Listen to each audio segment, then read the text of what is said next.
Hello, I'm North Carolina author Sherry Wren Haymore, and today we're going to talk about finding your story. If you're wondering, how could I have lost my story? Well, it happens to writers. They might get so caught up in all the different characters in their story that they lose sight of their protagonist, or they get so caught up in all the different subplots that they lose the threads of their main plot. That can happen in our lives, can't it? We can get so caught up in all the other people that we're looking after and dealing with that we forget about our own stories and how important they are. And we let the edges of our own stories get a little unraveled. So if you'd like to see how to tie your story back up and find it, let's look at that.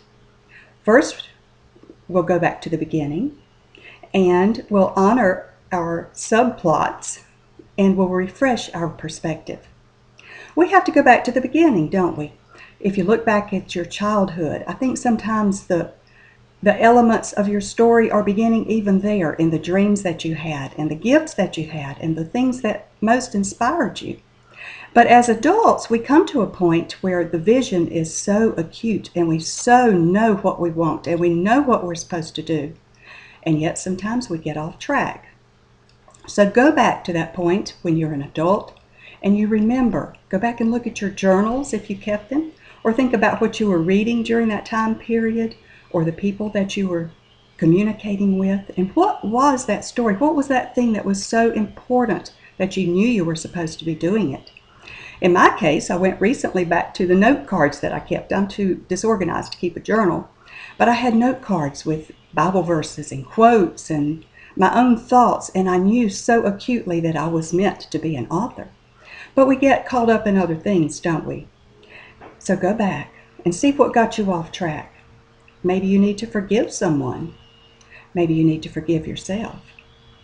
And then honor your sub-stories, because in all the intervening years, it's not like I wasn't doing anything. I was a very busy lady, and I was doing things that were equally important, encouraging other women, for example, and working with kids. And I loved those things. So as you're thinking about how you got off the track of what you were meant to be doing, those other things that you've been doing are equally important. Those other seasons in your life and the people in your life. And so honor those parts of your story. And then finally, refresh your perspective. Because we can get so caught up in our little day-to-day lives. I know I get so caught up in my job and all this little stuff I'm doing every day.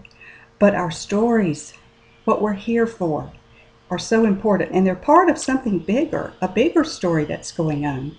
And so refresh your perspective and remember that you were created for a purpose.